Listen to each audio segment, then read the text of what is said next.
بسم الله الرحمن الرحيم الحمد لله رب العالمين وصلى الله وسلم وبارك على سيدنا ونبينا محمد وعلى آله وصحبه وسلم. In the second part, we're going to look at the ritual prayer, and this is meant to introduce us to the section in Ascent to Felicity. As seekers of knowledge, it's important to be able to look at the bigger picture regarding anything that one studies. Like what is this all about? Right? So you before jumping into something, one should look at the broad overview. How does this work? And when it comes to prayer, when we learn about prayer, one can look at the prayer as having two aspects. Okay? The prayer has two aspects. There's the outward actions of the prayer, right, which is what you do in the prayer, and these are the actions of the limbs. And then there's the inward actions of the prayer, which are the actions of the heart. And without both, prayer does not happen in reality. Allah subhanahu wa ta'ala tells us in Surah Al-Bayyinah, that's one of the surahs that just should, one of the verses that should just be clear, etched in one's memory, right?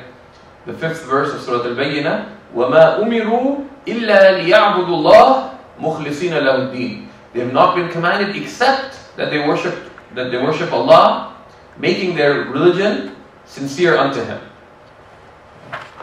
Clearly there's two parts. One is the act of submitting, لِيَعْبُدُوا اللَّهَ, that they submit.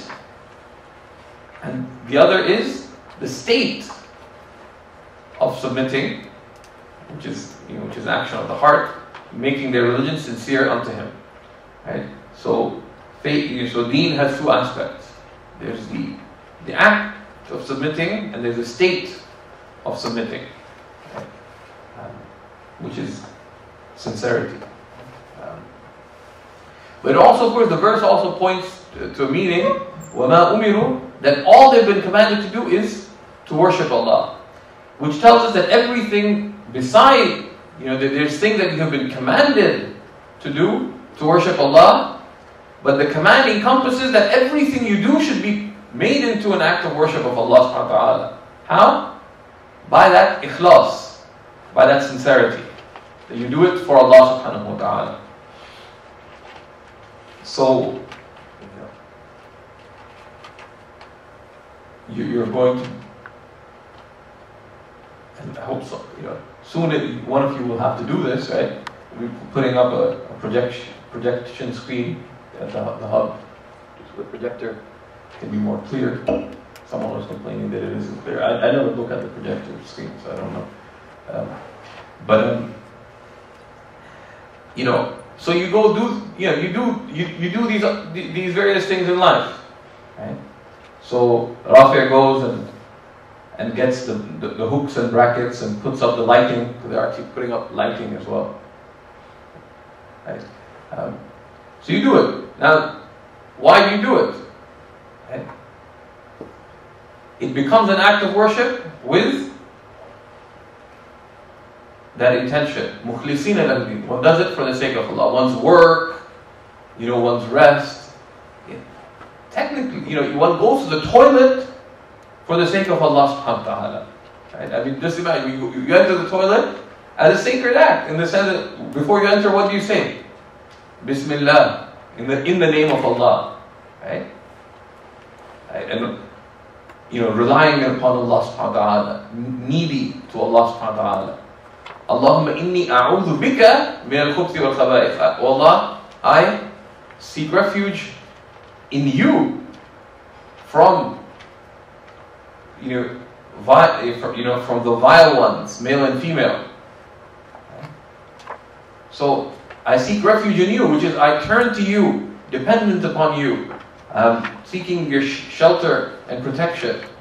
So your act of going to the toilet is an act of going to seek Allah subhanahu wa ta'ala. You're stepping out of the toilet, ghufranak, your forgiveness, O Lord. Right? So all of these. How? Through sincerity. But which of these is the reality of the prayer? It's an obvious question. Which of the two aspects of the prayer is the reality of the prayer? The inward.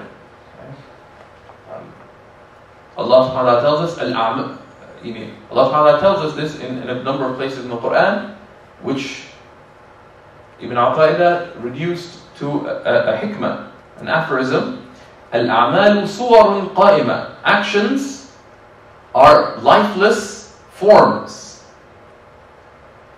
وَرُوحُهَا وُجُودُ سِرِّ الْإِخْلَاصِ فِيهَا, whose life-giving soul is the presence of the secret of sincerity within them. The actions are just forms, right?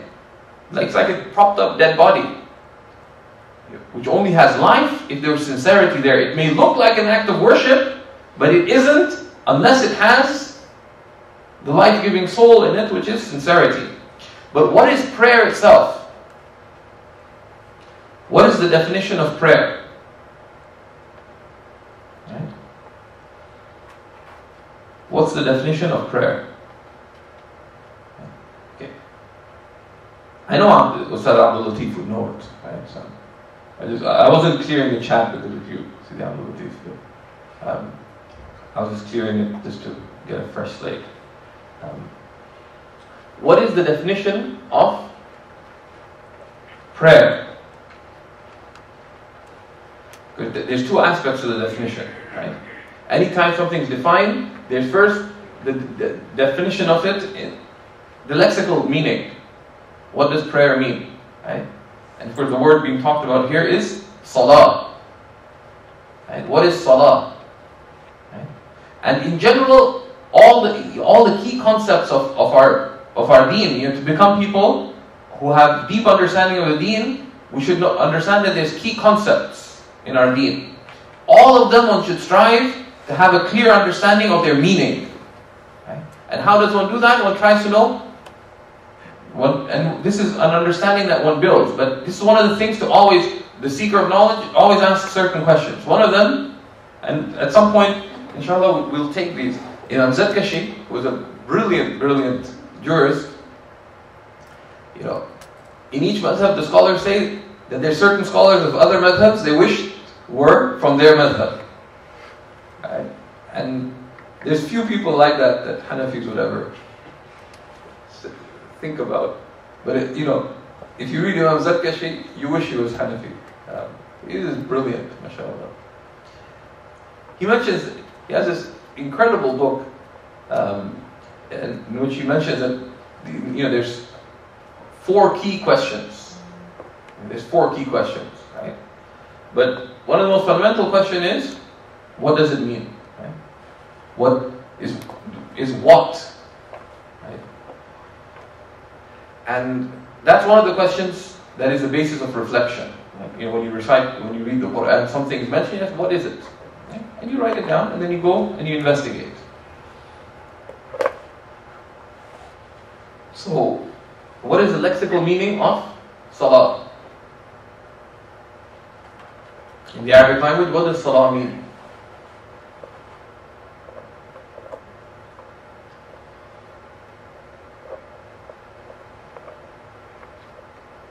It's the same as dua, that you return to Allah. Okay, so salah means dua. Right? Salah is dua. It's calling upon Allah subhanahu wa ta'ala. Any other meanings of salah, lexically? Yeah. Sorry? To burp? To burp. Yeah. One is, I was like, no, prayer is not to burp.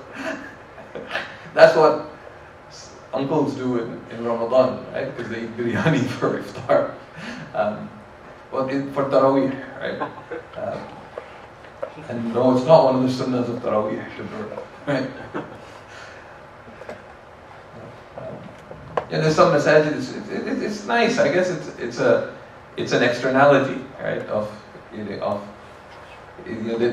When you enter the masjid, you know what was served for iftar, right? Because there's such a strong smell. is to burn. Right? From salah is to burn something. Right? There's another meaning of salah. Some people say it has a relationship with sila, but they're from different roots, right? But words that share,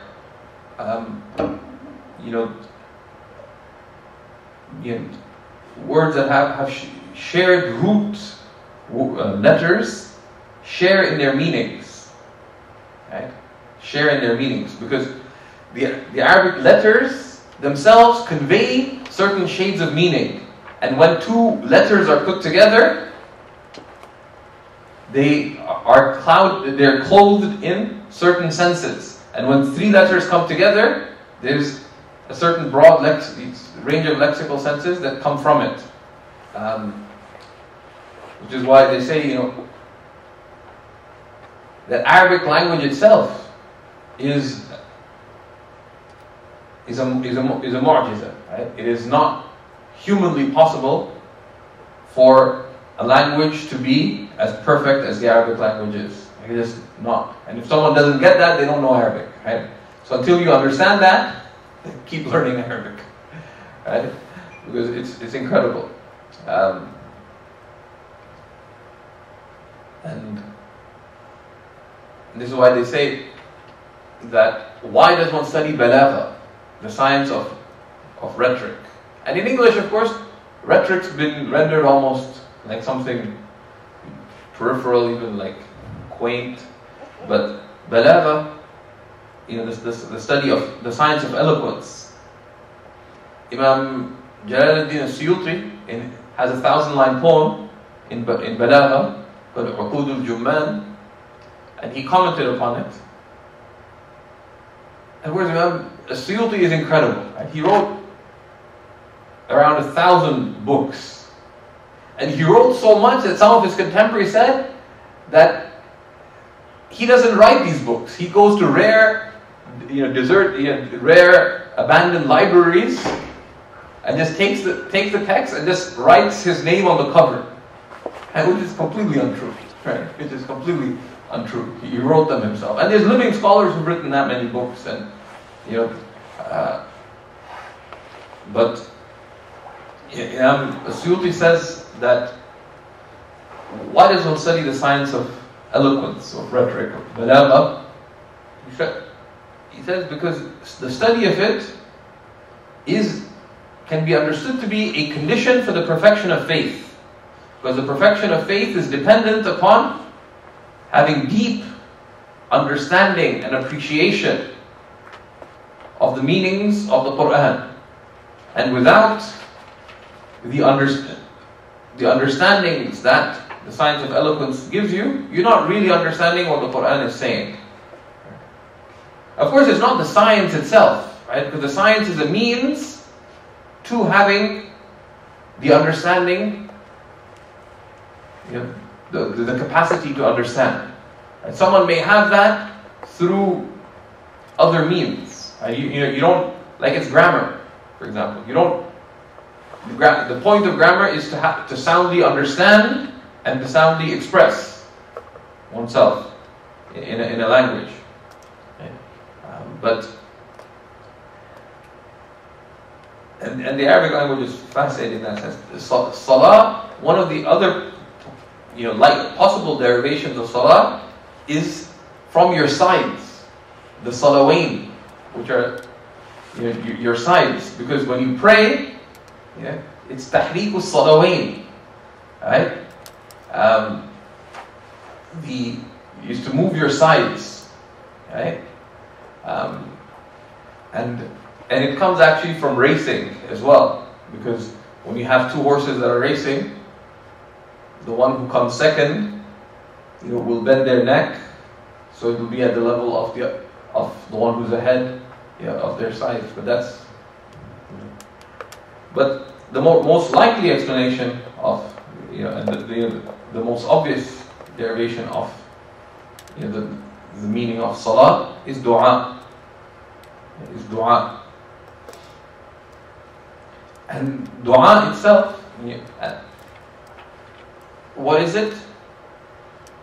Dua has an expression and it has a reality. Its expression is that which you ask. But its reality is understood at two levels. It's either, the reality of dua can be seen either whom you're asking from and why you're asking. Right? Because dua, most of us focus in dua on what you're asking. And that's the least significant part of dua, is what you're asking. That's the least important thing. Right? Because, right, as Imam al-Haddad says in his famous poem, قَدْ كَفَانِي عِلْمُ رَبِّي مِنْ سُؤَالِي وَاخْتِيَارِي. My Lord's knowledge is sufficient for me from my asking and choosing. Right? And even when one asks, the adab of asking is tafweed, is to consign the matter to Allah. Right? And that's very short-sighted. If your focus in your dua is on what you're asking for, it's good. Right? But that's like just, it's a low level of asking. Right? Higher than that, so with dua there's what you're asking for. Higher than that is why you're asking. Right? Which is neediness to Allah subhanahu wa ta'ala. It's an expression of need.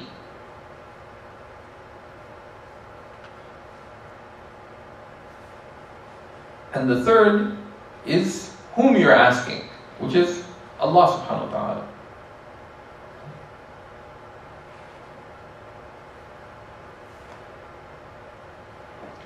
So, the Prophet ﷺ said, "Ad-du'a huwa al-ibadah." So, dua is worship itself. And in some narrations, ad-du'a mukhul ibadah.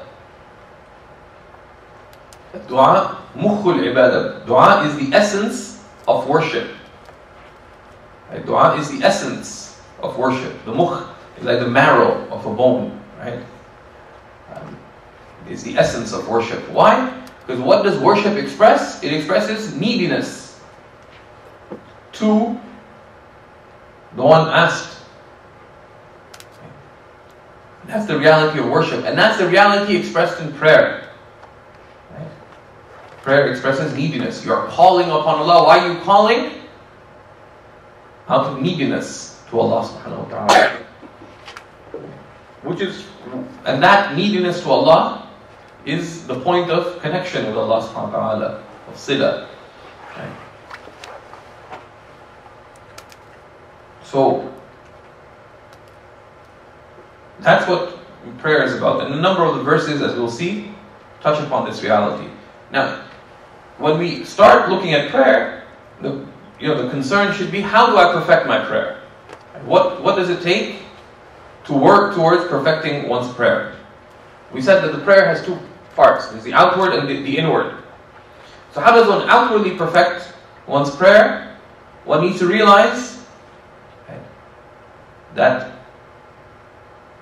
there's a trodden path to perfecting one's prayer, right? And that's the path of knowledge. There's people who spend all their lives reading different random things about prayer and so on, and you talk to them, and they actually don't know. They don't have knowledge about prayer, because knowledge is light. Right? Knowledge shows you things as they are. Right? But you have to be able to look in the right way. You have to be able to look in the right way. Right? It's like someone asks you, tell me about Taymur. So say, I noticed that there's this interesting thing about his ears. And all they can tell you about is his ears. Now, his ear, that is not Taymur himself, right? That's just... So one needs to be able to look at things in the right way. How does one look at things in the right way?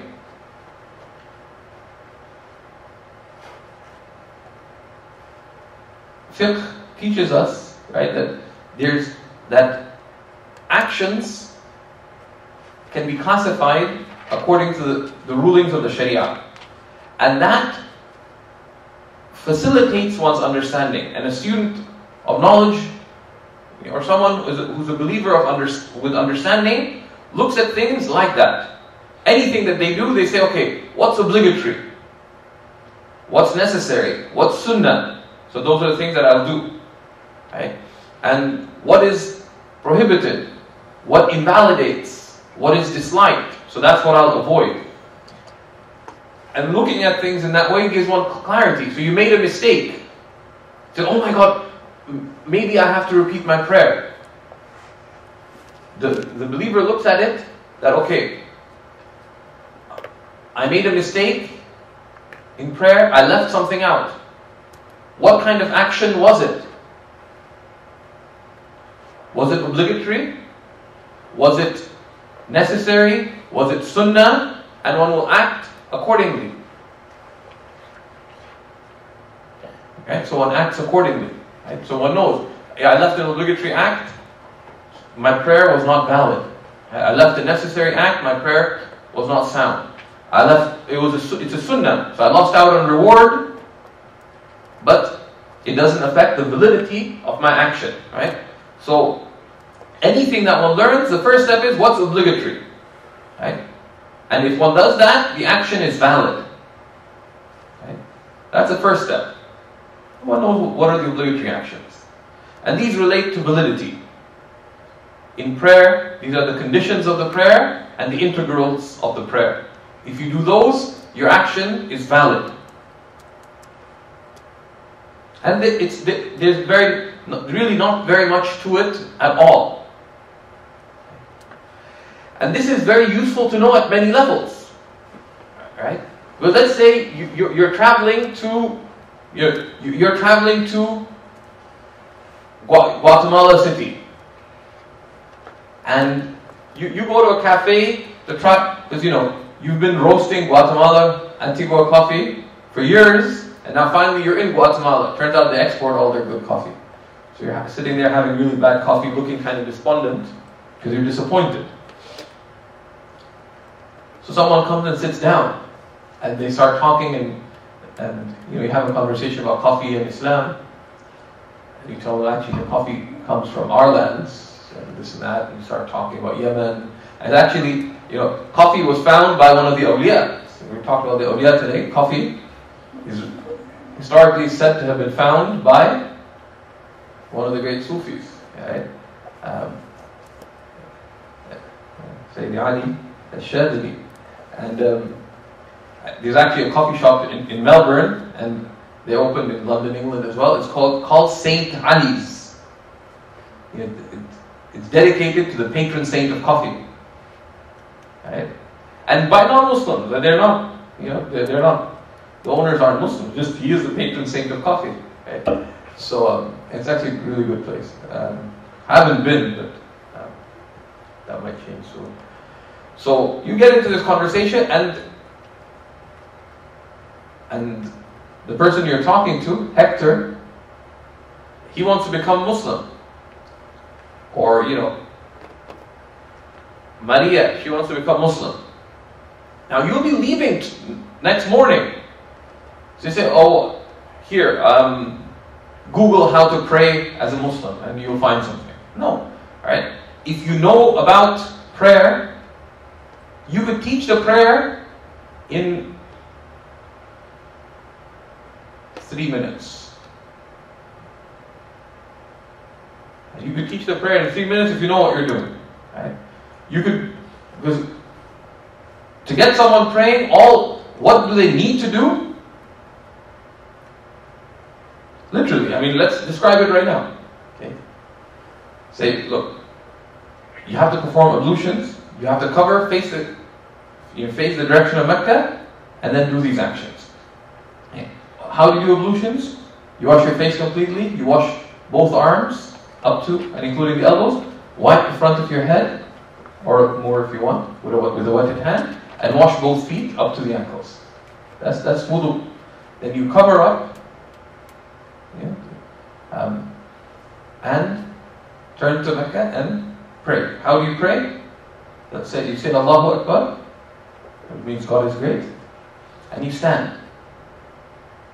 Okay? And repeat Allahu Akbar in your standing, and then bow.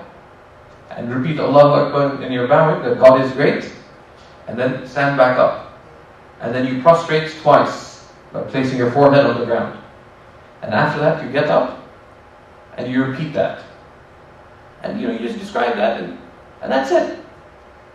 Nothing else is obligatory. Everything else is wajib or sunnah. You could, if you have your thoughts together, you could explain it, just 3 minutes. And that's it. That's all there is to it.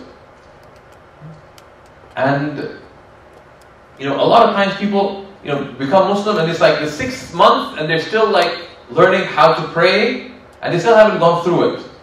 And people complicate things. They give them sheets of paper, right? Looks like they're an engineer, right? They've got, this thing in front of them that they're flipping. Okay, you go into bowing, so they go into ruku and they've got this piece of paper, what do you do next? And you put it on the ground and you're staring at it and then someone steps on it or the kid runs away with it. Right? And it's very simple. It's not at all. وَمَا جَعَلَ عَلَيْكُمْ فِي الدِّينِ مِنْ حَرَجٍ. He's not made anything difficult for you in your religion. And part of this is this gradual way. You learn what's obligatory, so you understand it yourself, and when people wonder about it, you're at work, someone says, oh my goodness, I made this mistake. I think I have to repeat my prayer. Yeah, so what was it? And he said, oh, that's not obligatory, you don't have to repeat it. Repeat your prayer. Your prayer is valid. And you don't go around like throwing fatwas around. A friend of yours gets distressed. I used to make a mistake in my tashahhud. Okay? I used to recite it wrong. They say, oh, so you have clarity. You don't go around, and of course, there's an adab with knowledge is that you don't go around telling people things. It's safer for you as well. Right? You say, it's better to say, actually that's probably okay, from what I know, but just, you ask a scholar, right? Just you want to get them in the habit of confirming. But sometimes they won't. So you just don't worry about it. That's a sunnah, let's say. So it doesn't affect the validity of your prayer. Right? Then the second level is the necessary actions, and these relate to the soundness of the prayer, the wajib actions. If you don't do them, the prayer is valid, but it's deficient. So you have to address that deficiency. Right? And we'll look at, when we come to the section on wajib, what relates to that, what happens if you leave a wajib action. But you're considered to have prayed, but you prayed deficiently. So, and those are more than the obligatory actions. And then you have the sunnas and adab. These relate to the properness of the prayer and the perfecting of the prayer. But if left, you may lose out on reward, but it does not affect validity and does not relate to sin, right? Directly. So this is the outward aspect of the prayer. And then you have the inward aspect of the prayer, which also needs work. And one of the big mistakes that people make when they learn to pray, they say, okay, now to start learning about prayer, and also when they teach prayer, whether they teach children or they teach others, they focus simply on the mechanics of the prayer. Right? Whereas the prayer has, the reality of the prayer is the asking Allah subhanahu wa ta'ala. Right? That's what the meaning of the word is. You're praying to Allah subhanahu wa ta'ala. Okay? That's the inward reality, which is sincerity. What sincerity is seeking Allah subhanahu wa ta'ala in one's action. It's presence of heart, right, with Allah subhanahu wa ta'ala, humbling yourself before Allah, being conscious that you're in His presence, striving to behold Him, right, and to engage the heart, right, in turning to Allah, the mind in understanding what you're saying and what you're doing, the soul, right, in striving to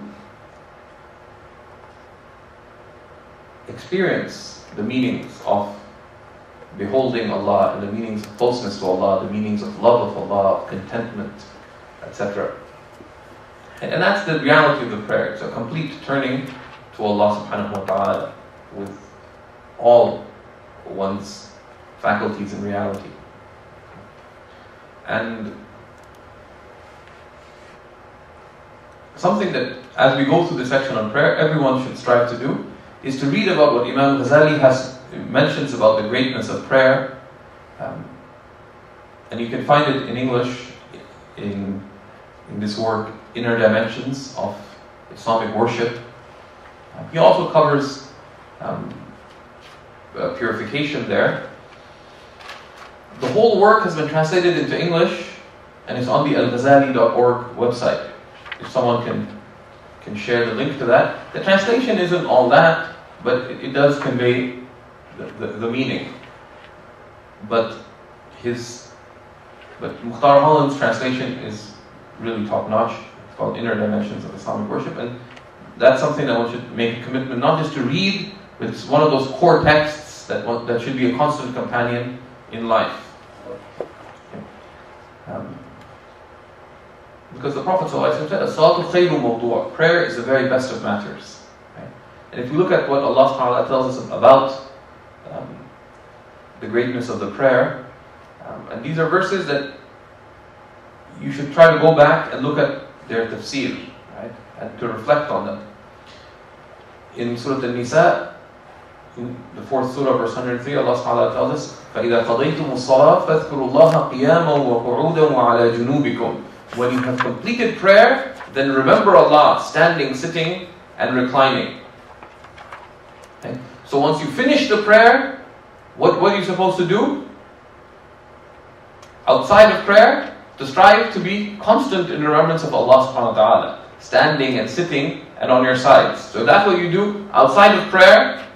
A fortiori, your whole prayer is meant to be an act of remembering Allah subhanahu wa ta'ala. فَإِذَا مَأْنَنْتُمْ فَأَقِيمُوا الصَّلَاةِ. And when you are secure, and this is talking about a state of war, but it has in general, that when you're in a state of itmi'nan, when you're at rest, then establish the prayer again. فَإِذَا فَرَغْتَ فَانْصَبْ وَإِلَى رَبِّكَ فَارْغَبْ. Right? That when you're free, meaning of your worldly responsibilities, then stand up and be yearning for your Lord. Right? In Surah Al-Nashrah. Right? This is meant to be the state. إِنَّ الصَّلَاةَ كَانَتْ عَلَى الْمُؤْمِنِينَ كِتَابًا مَوْقُوتًا. Verily prayer at fixed times has been enjoined on the believers. And from this verse, the Hanafis take the principle that each prayer has a clear, delineated time. It cannot be performed before it, and it is sinful to delay past it. And Allah subhanahu wa ta'ala tells us in this incredibly powerful verse, right, from the 20th surah, verse 14, إِنَّنِي أَنَا اللَّهُ. Indeed, I am Allah. لَا إِلَهَ إِلَّا أَنَا. There is no God but I. فَعْبُدْنِي. Therefore serve me, submit to me, worship me. وَأَقِمِ الصَّلَاةَ لِذِكْرِي. And establish prayer for my remembrance. And this is the purpose of prayer. Right? The purpose of prayer is, or the wisdom of praying is, remembering Allah subhanahu wa ta'ala. This is a necessary expression of remembrance of Allah subhanahu wa ta'ala. But it's also a means of judging our prayer. That, as the Prophet ﷺ said, a person only has from their prayer what they had consciousness in. Right? That which they had, they were actually in a state of remembrance of Allah subhanahu wa ta'ala in. And Allah subhanahu wa ta'ala describes the hypocrites. إِنَّ الْمُنَافِقِينَ يُخَادِعُونَ اللَّهِ. The hypocrites think that they are deceiving Allah. وَهُوَ خَادِعُهُمْ. But He is the one who's allowed them to be deceived. وَإِذَا قَامُوا إِلَى الصَّلَاةِ قَامُوا كُسَالًا. And when they stand for prayer, they stand lazily. Because if someone had faith, it would be manifest in their prayer. يُرَاءُونَ nas, right? Showing off to people. وَلَا يَذْكُرُونَ اللَّهَ إِلَّا قَلِيلًا, and they do not remember Allah but little. So from these three obvious adab of prayer are clear, right? That pray with himma, right? With resolve, right? With resolve, with give it importance. Look at what things you do in life that you give importance to, right? You're meeting with your manager at work, and you're like, okay, I better be ready because I might get fired. They have enough diversity now in the office, so they may try to balance things out by getting rid of me. Okay? So you go to your weekly meeting with your manager with this avidness, or you're one of those people who like experiencing pain, so you follow the maple leaves. So you're like waiting for the leaves to fall off the trees, right? So you're like staring, right? And you stand in prayer and you're like, okay, let's get this over, right? That's the first thing, right? Don't stand lazily. Second, what's the opposite of showing off, of riya? Is sincerity, is ikhlas. Pray for the sake of Allah. But there's aspects of that. In operationalizing that, they say that you should have a certain way that you pray. How do you avoid falling into riya of showing off? That you should have a certain way of praying. So, okay, this is how I'm going to be praying, right? And in terms of what you do, and in terms of tarteeb, like I'm going to start praying my sunnah before my fard, and then the sunnas that come after, etc. And how you do it, I'm going to perform the sunnas of the prayer. You do that when you're alone, and you do that in front of people. Because the one you're praying to is the same when you're alone and in front of people. And that's one of the ways to save yourself from showing off. Doesn't matter whether you're at the hub, or you're standing next to some really righteous person at the masjid, or you're praying on the side at the airport. Doesn't matter where you are, you're praying to the same Lord, so pray in the same way. Right? And that keeps on away from the second of the qualities with respect to the hypocrites and their prayer. And the third is make every moment of the prayer an act of remembrance of Allah subhanahu wa ta'ala. What you say should be said out of remembrance. Each of the postures of the prayer, you should be expressing a state of remembrance of Allah subhanahu wa ta'ala. Engage your entirety in the prayer, and we'll be seeing how you do that. And so that keeps away from these three qualities of hypocrites. And this is a verse that we should really look at, right? And have some introspection regarding who is successful in life. Allah subhanahu wa ta'ala says, قَدْ أَفْلَحَ الْمُؤْمِنُونَ, successful indeed are true believers. And what distinguishes true believers? And Allah subhanahu wa ta'ala in Surah Al-Mu'minun mentions a whole number of characteristics in the opening 10 or so verses. And one should always go back and look at those characteristics. Not that, oh wow, mashallah, true believers are successful. No, one looks at these things as a mirror, that where am I from those qualities in their fullest. The first quality that's mentioned, that's one of the most distinguishing qualities, الَّذِينَ هُمْ فِي صَلَاتِهِمْ خَاشِعُونَ, who in their prayers are humble. Right? Humble meaning they humble themselves before Allah subhanahu wa ta'ala. Right? They have this consciousness and awe of Allah subhanahu wa ta'ala in their prayers. And of course, throughout the Qur'an, there's great virtues of the prayer that are mentioned, but these are a few of the points. There's a hadith that a lot of us probably haven't heard. It's come in Tirmidhi and Nasa'i in his Sunan al-Kubra, that the Prophet ﷺ said, prayer is but stillness, humility, beseeching, yearning, and sorrow. Right? You place your hands and say, as it were, O Allah, O Allah. Right? Because the prayer is you're calling upon Allah. Then the Prophet ﷺ said, whoever doesn't pray like this is but in pretense. Right? So these are some of the prayer is stillness. That you still the hadith al-nafs. the whisperings of the self. And you humble yourself before Allah, you beseech Him, you yearn for Him, you feel sorrow. Right? Sorrow in what? In your distance from your Lord, despite His closeness.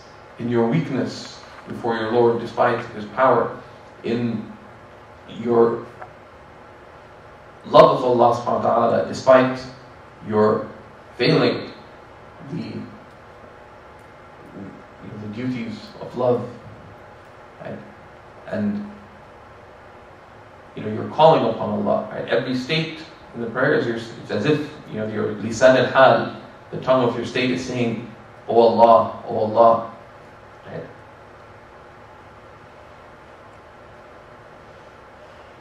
Because in reality, you're praying to someone, right? So if you're not conscious of the one you're praying to, it's not real prayer. You'll get a check mark that, okay, he prayed, but it's not the reality of prayer.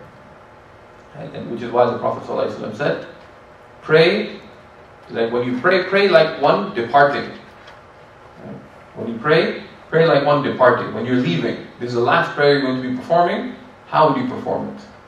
And this is actually a criterion that applies to anything that one does in life, and also how one chooses what to do at any moment.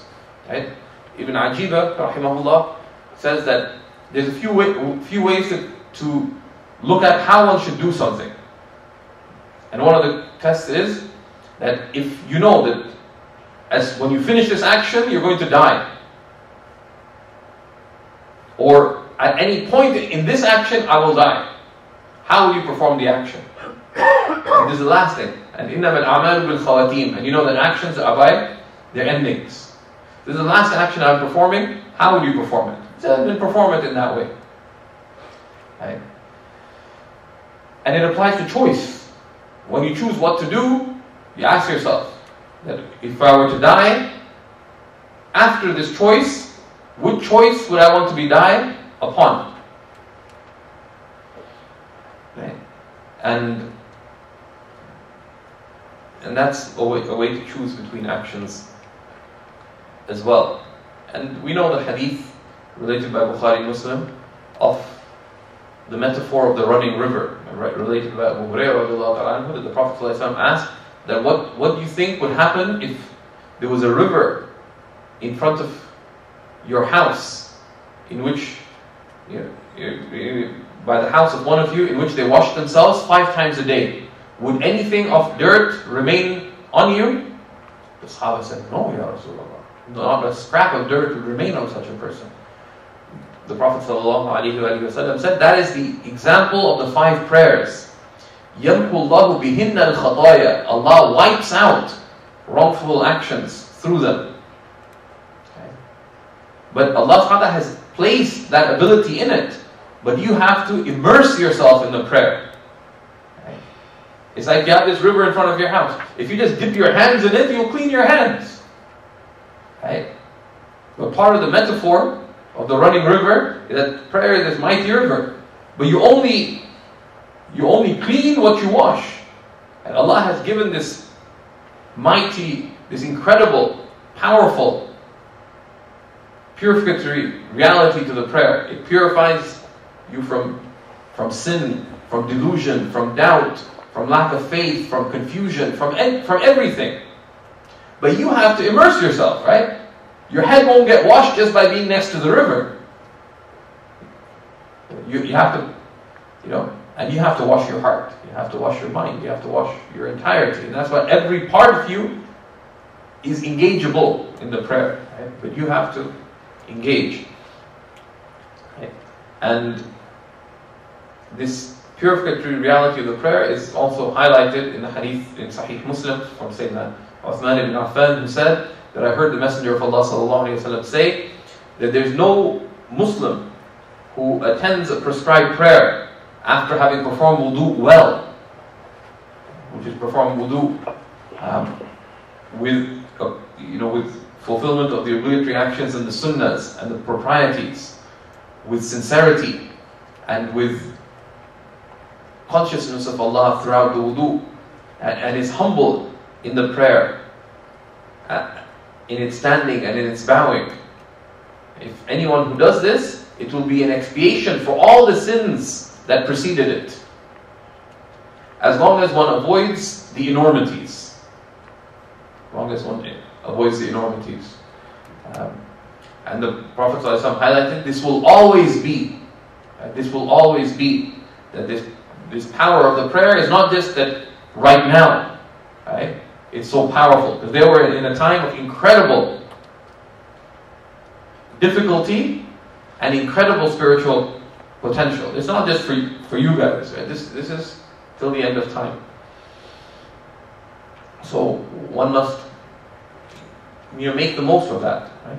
Allah subhanahu wa ta'ala tells us, وَاسْتَعِينُوا بِالصَّبْرِ وَالصَّلَاةِ. Seek assistance in patience and prayer. And normally when you seek assistance for something. Right? Seek assistance in something for something. Right? But here, what you seek assistance for is not mentioned. Why? لِلتَّعْمِيم, to make it general. In everything, in anything that you seek, two things that will help you attain it. One is patience, right? Sabr. And what's patience? It's steadfast. You can also translate it as steadfastness, right? It's al-thabatu ala mardatillah. It's to remain firm on what is pleasing to Allah. You find out what will be pleasing to Allah, and you just stick to it. Doesn't matter who says what and what's going on, right? Stick to what's pleasing to Allah. Patience is strength. It's not just passiveness. And the second is prayer. Right? The Prophet ﷺ is described that if anything happened, he would turn to Allah in prayer. At Badr, once they'd done all the planning, the Prophet ﷺ went into his tent and he was praying so long, Abu Bakr radiallahu ta'ala got worried. He thought maybe this is the end. Right? And he asked, is everything okay, Ya Rasulullah? Right? And this is one of the adab. People spend all this time stressing out during exams and stuff. One of the best things you can do if you have exams is stay on wudu. Every time you have to renew your wudu, pray 2 rak'ahs. And you don't have to be fancy, right? 2 rak'ahs can take a minute, right? But that's a blessed minute. Right? It's not good to, it's best to take breaks as it is, but take a spiritual break. Right? You're really stressed at work. Instead of just going and walking down the corridor and looking out of the window and stressing, or okay, I have a break, let me go on Facebook, but the stress is just accumulating. Just go, if you want to take a longer break, make wudu, and you can do it as we've shown in 50 seconds or less, and then just go pray 2 rak'ahs. Pray 2 rak'ahs. You don't have to do it in front of everyone. Just go. It doesn't matter whether people praise you or blame you. Neither of the two things matters. Right? And the other aspect, of course, is to engage the heart. Sayyidina Abdullah ibn Abbas radiallahu ta'ala anhu said that 2 moderate rak'ahs, 2 rak'ahs that are not lengthy, with reflection, are far better than praying the whole night heedlessly. 2 moderate rak'ahs with reflection, with fikr, right, are better than praying the whole night heedlessly. And actually this is one of the keys to sustainable spiritual works. It's a basic human reality that you cannot, one will be disinclined to do something in which one does not perceive benefit.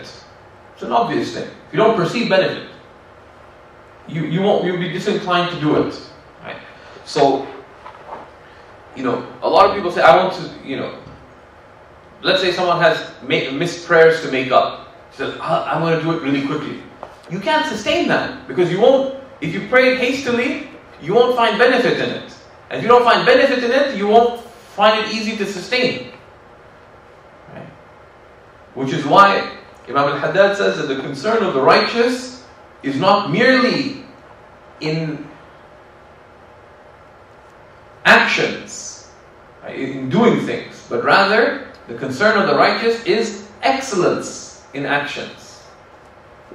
But that's a sunnah. Allah loves that if any of you does anything, they do so with excellence. And if one does it with excellence, there will be ultimate benefit in it, but one also find benefit, so it will be sustainable.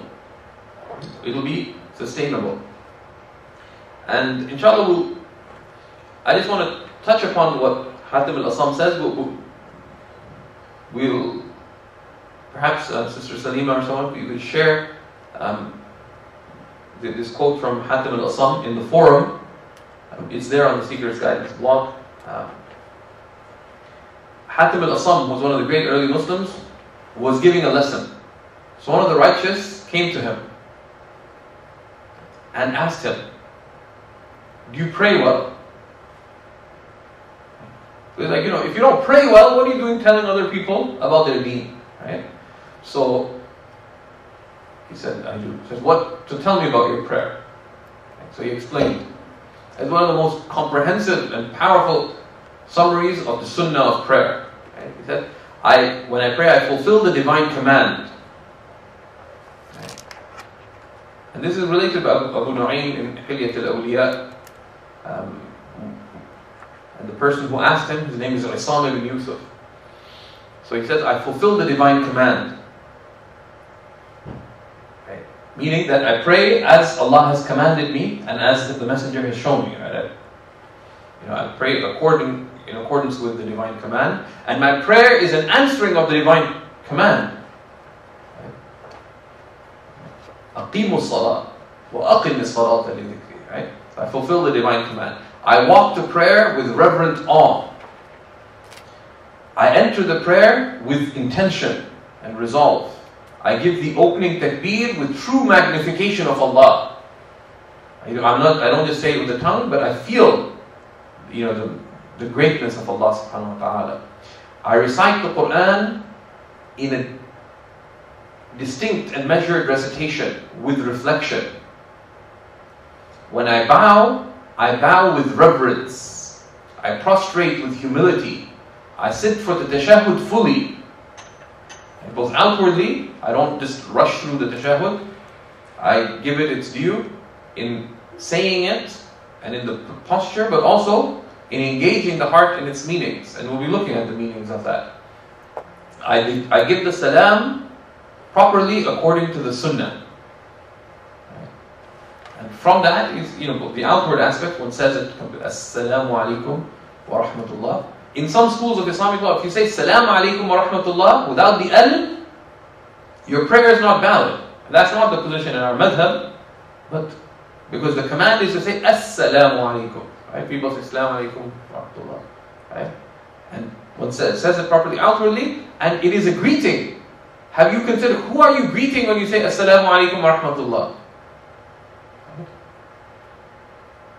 And the believer is a person of meaning. And so anytime one says something or does something, one should try. One does it because one has been commanded, but one seeks understanding. What does it mean? Why do you turn your head to the right and why do you turn your head to the left? What is the meaning behind it? One does it because sami'na wa ata'na, but why? That's very important to know. I'll be looking at each of these. Because then I consign the prayer to Allah sincerely. And I return to myself in fear, fearing that the prayer will not be accepted of me. Which is why as soon as we finish prayer, we say Astaghfirullah 3 times, recognizing our falling short in fulfilling Allah's rights and our responsibility. And I intend to hold fast to this way with resolve and determination until death. That's a really beautiful explanation of the state that one strives for in the prayer. And from next class, we'll be looking at the actual, beginning with the times of prayer, etc. We'll be looking at the actual prayer itself, but we'll also look at this concern about how do we attain this spiritual excellence in the prayer. How do we attain the spiritual excellence in the prayer? And that's an important question to always be asking oneself, right? And the prayer is something that one must always be working at. Because until you reach the state where you are worshipping Allah as though you behold Him, you're praying as though you behold Allah subhanahu wa ta'ala, you have work to do. But if you reach that state, then you have work to do, because the knowing of Allah subhanahu wa ta'ala and experiencing of Allah subhanahu wa ta'ala has unending levels of intensity and reality, right? So one is always seeking Allah subhanahu wa ta'ala even when one finds Him. May Allah subhanahu wa ta'ala make us of those who establish the prayer as Allah has called us to establish it. Bi-idhnillahi ta'ala. So do read ahead and prepare for the class, and also it'd be good to review the section on purification and to ask your questions.